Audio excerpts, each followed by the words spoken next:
देखिए, यहाँ पे बैठे हुए मेरे मन में एक पुरानी बात आई।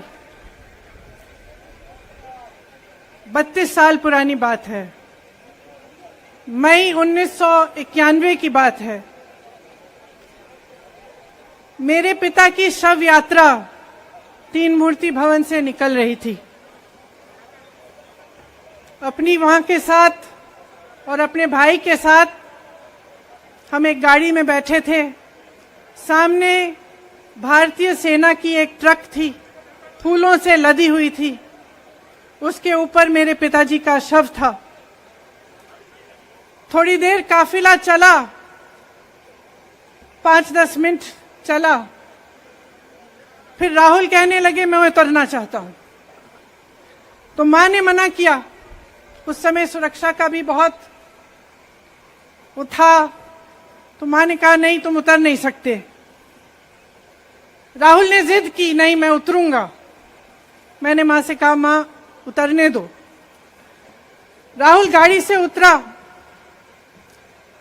उस सेना की ट्रक के पीछे खड़ा होके चलने लगा और तीन मूर्ति से लेके कड़ी धूप में अपने पिता के जनाजे के पीछे पीछे पैदल चलते चलते चलते चलते यहां पहुंचा।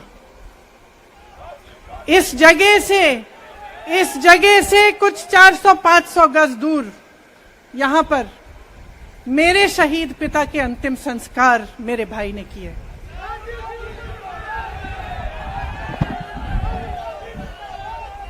सुनिए, वो चित्र मेरे दिमाग में अभी भी है, मेरे मन में है। मेरे पिता का शव इस तिरंगे झंडे में लपेटा गया था। इस तिरंगे के नीचे मेरे पिता का शव था और उसके पीछे चलते चलते मेरा भाई यहां आया। उस शहीद पिता का अपमान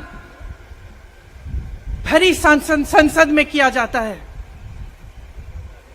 उस शहीद के बेटे को आप देशद्रोही कहते हैं, आप मीर जाफर कहते हैं, उसकी आप मां का अपमान करते हैं।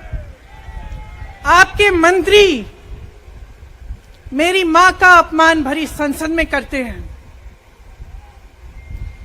आपके एक मुख्यमंत्री कहते हैं कि राहुल गांधी को पता भी नहीं है कि उनका पिता कौन है। आपके प्रधानमंत्री भरी संसद में खड़े होकर कहते हैं कि ये परिवार नेहरू नाम को इस्तेमाल क्यों नहीं करता। पूरे परिवार का अपमान करते हैं। कश्मीरी पंडित समाज के रिवाज का अपमान करते हैं, जिसके तहत एक बेटा अपने बाप के मरने पर पगड़ी पहनता है, परिवार की परंपरा को आगे बढ़ाता है। लेकिन आप पर कोई मुकदमा नहीं होता। आपको 2 साल की कोई सजा नहीं मिलती। आपको जेल की सजा नहीं मिलती। आपको संसद से कोई बाहर नहीं निकालता।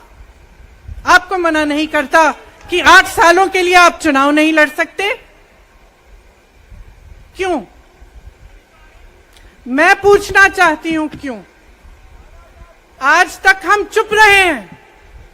हमारे परिवार का अपमान करते गए। मेरे भाई ने क्या कहा? संसद में वो मोदी जी के पास गए और उनसे गले लगे। मेरे भाई ने कहा मैं आपसे नफरत नहीं करता हूं, मेरे दिल में आपके लिए कोई नफरत नहीं है। हमारी विचारधारा अलग है, लेकिन हमारी नफरत की विचारधारा नहीं है। तो मैं पूछना चाहती हूं, एक आदमी का कितना अपमान करोगे? कितना अपमान करोगे? क्या यही है इस देश की परंपरा? आप परिवारवादी कहते हैं, तो भगवान राम कौन थे? भगवान राम को वनवास में भेजा गया। उन्होंने अपने परिवार, अपनी धरती के प्रति अपना धर्म निभाया।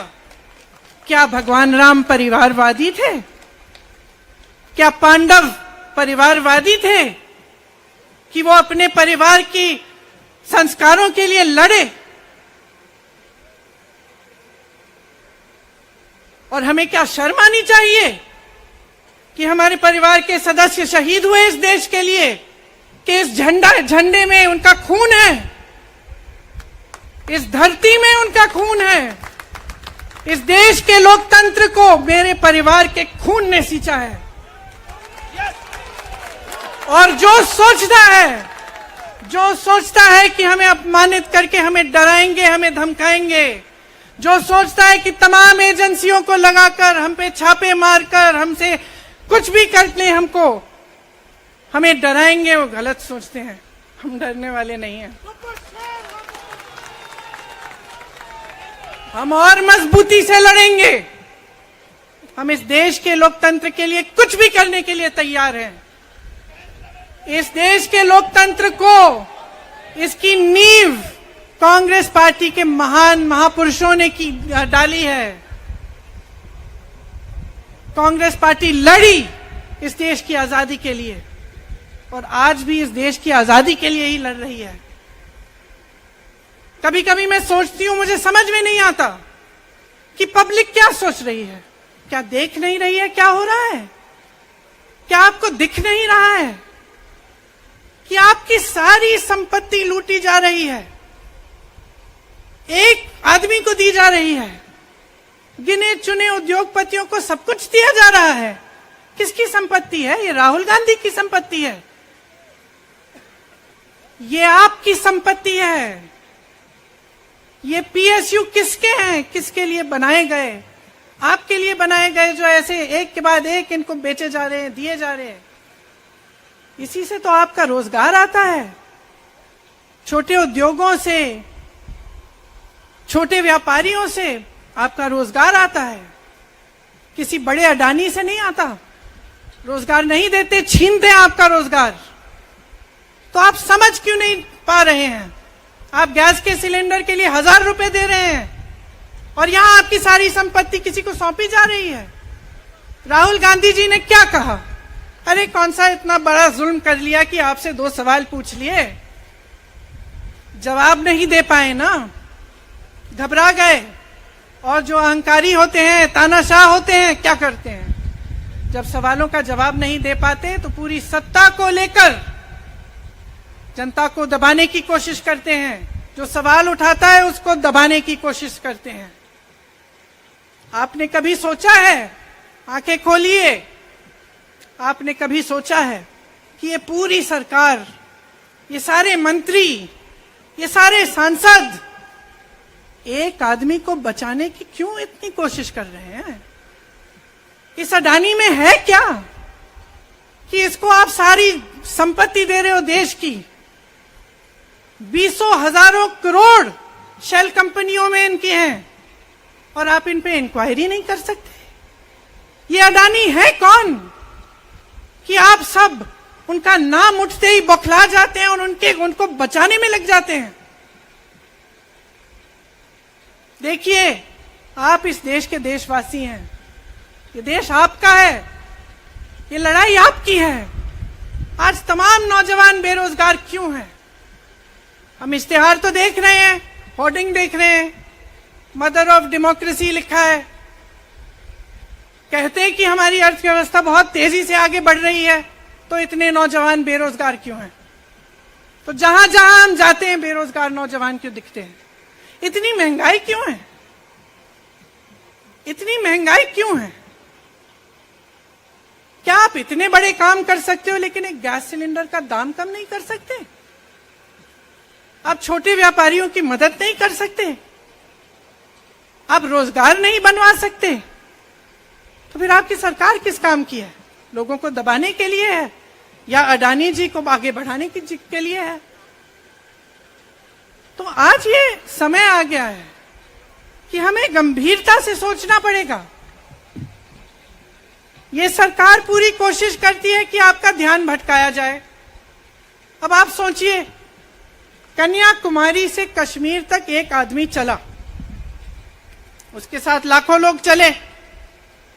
क्या पैगाम लेके चला? किस लिए चला? उसके दिल में क्या भावना थी? कि लाखों लोग देश भर से उससे जुड़ के चले। समता, एकता की भावना थी। आज आपके सारी मीडिया, आपके सारे मंत्री, आपके सारे सांसद, आपके सारे कार्यकर्ता कह रहे हैं कि राहुल जी ने विदेश जाकर देश का अपमान किया, राहुल जी ने एक वर्ग का अपमान किया। क्या एक आदमी जो कन्याकुमारी से लेकर 5000 किलोमीटर कश्मीर तक चल के ये रोज रोज कहता है कि इस देश को एक होना चाहिए, सबको समान दृष्टि से देखना चाहिए, क्या ये आदमी देश का अपमान कर सकता है? क्या ये आदमी एक वर्ग का अपमान कर सकता है? तो ये आदमी क्या कर रहा है? ये आपकी आवाज उठा रहा है। ये क्या कह रहा है? कह रहा है कि गरीबों को अपना हक दो, नौजवानों को अपना हक दो, महिलाओं को अपना हक दो। यही तो कह रहा है। और हक क्या है?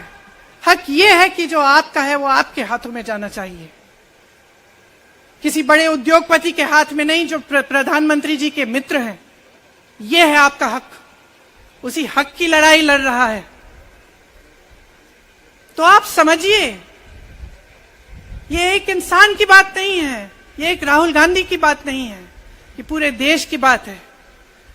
जब हम कहते हैं लोकतंत्र को बचाना है, तो हम किस बात की को बचाने की कह रहे हैं? क्या कह रहे हैं हम? लोकतंत्र क्या होता है? खुल के जवाब मांगो, सवाल उठाओ। यही तो लोकतंत्र है कि आपको कोई आपत्ति है, कोई समस्या है, आप किसी के पास जाकर अपना हक मांग सकते हैं। आप कह सकते हैं, भाई हमारे लिए ये क्यों नहीं किया, इतनी महंगाई क्यों है, हमारे लिए रोजगार क्यों नहीं बनाए। लेकिन आज यही हक आपसे छीना जा रहा है और आपका ध्यान इधर उधर भटकाया जाता है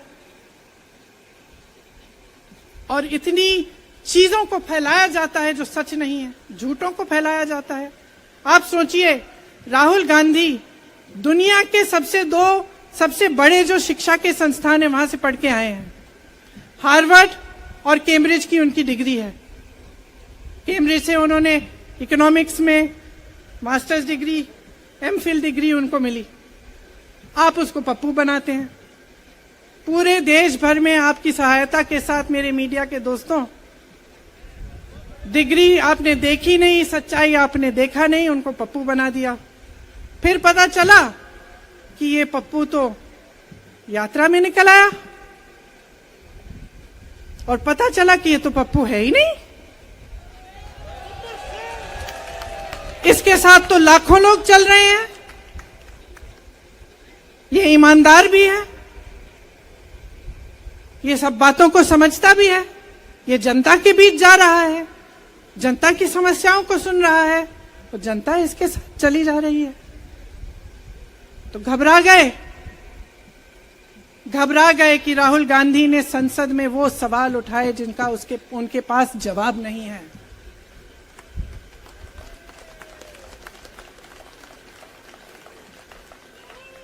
क्या किया सुन लीजिए। एक तरफ से हंसी भी आती है कि एक आदमी को रोकने के लिए इतना सारा करना पड़ा।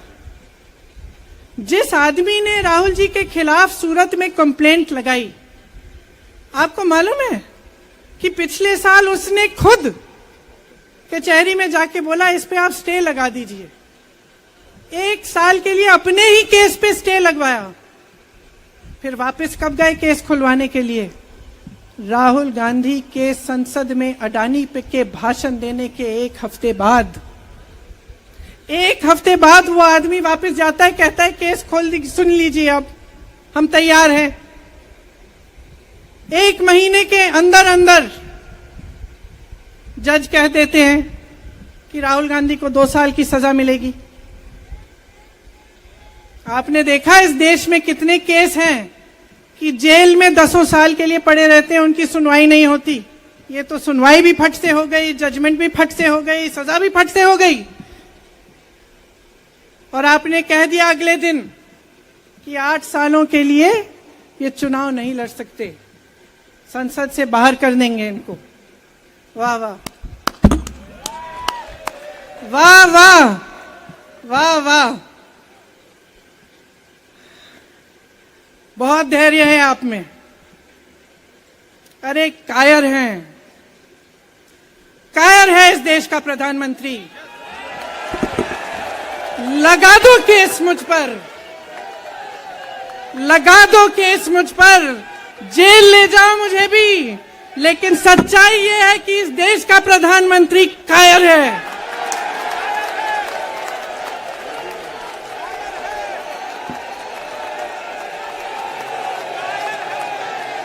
अपनी सत्ता के पीछे छुपा हुआ है,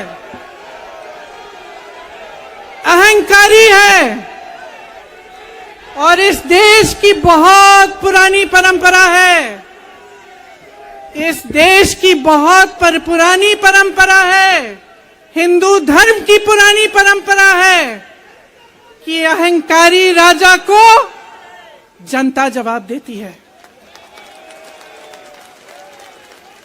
और इस देश की बहुत पुरानी परंपरा है कि अहंकारी राजा को ये देश पहचानता है। मेरे परिवार ने मुझे एक चीज सिखाई है कि ये देश दिल से बोलता है और दिल से सुनता है। ये देश सच्चाई को पहचानता है, और मैं जानती हूं कि आज वो दिन है जब से सारा कुछ बदलने लगेगा।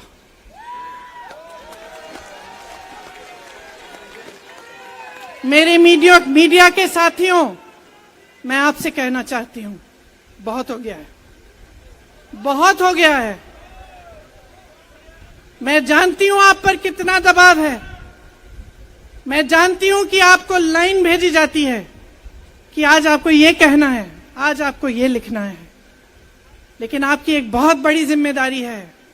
आज लोकतंत्र खतरे में है। अगर सरकार सवाल उठाने वाले को 8 सालों के लिए संसद से निकाल सकती है, अगर कह सकती है कि तुम्हें चुनाव लड़ने की ही इजाजत नहीं है, तो बहुत गड़बड़ है, बहुत गलत हो रहा है, और ये लोकतंत्र के लिए ठीक नहीं है, ये इस देश के लिए ठीक नहीं है। जब आप पत्रकार बने, शुरू में जब आप काम के लिए आए, तो आपके दिल में भी ये होगी बात कि देश के लिए मैं सच्चाई बोलूंगा, मैं सच्चाई बोलूंगी। आज आप बोल नहीं पा रहे हैं, हिम्मत करिए, खड़े हो जाइए आप भी। और जैसे खड़गे जी ने कहा कि तमाम पार्टियों ने आज अपनी आवाज उठाई है, उनका हम सब धन्यवाद देते हैं। और हम सबको एक होना पड़ेगा, इसलिए होना पड़ेगा क्योंकि आज ये देश खतरे में है। आज इस देश की सारी संपत्ति एक आदमी को सौंपी जा रही है, और उस आदमी को बचाने के लिए पूरी सरकार खड़ी हो जाती है। बहुत गलत हो रहा है। अगर आज मेरे भाइयों और बहनों आप इसको पहचान नहीं पाएंगे, तो इस देश को बहुत खतरे में डाल देंगे। इसीलिए यहां खड़े हुए महात्मा गांधी जी की समाधि के कुछ ही गज दूर खड़े हुए मैं आपको याद दिलाती हूं कि कितनों ने इस देश के लिए अपना खून बहाया है, कितनों ने इस देश की धरती, इस देश की आजादी के लिए अपना खून बहाया है। ये अफसर हैं यहां तैनात खड़े हैं, इसी तरह से इनके भाई सरहद पे खड़े होते हैं हमारे लिए, आज भी अपना खून बहा रहे हैं। क्या इसके लिए, क्या अडानी जी के लिए, कि अपने देश के किसान के लिए, अपने देश के गरीब के लिए, अपने देश के छोटे व्यापारियों के लिए, महिलाओं के लिए, अपने बच्चों के भविष्य के लिए हम सब अपनी जान देने के लिए तैयार हैं। तो मैं आपसे आग्रह करती हूं, मेरे देशवासियों, आंखें खोल लो, समय आ गया है, डरो मत। राहुल गांधी के शब्दों में डरो मत, इनका सामना करने का समय आ गया है। एकजुट हो जाओ, सामना करो, इस देश की सच्चाई को उभारो, इस देश की एकता को बनाए रखो और इस देश को आगे बढ़ाओ। जय हिंद, जय हिंद।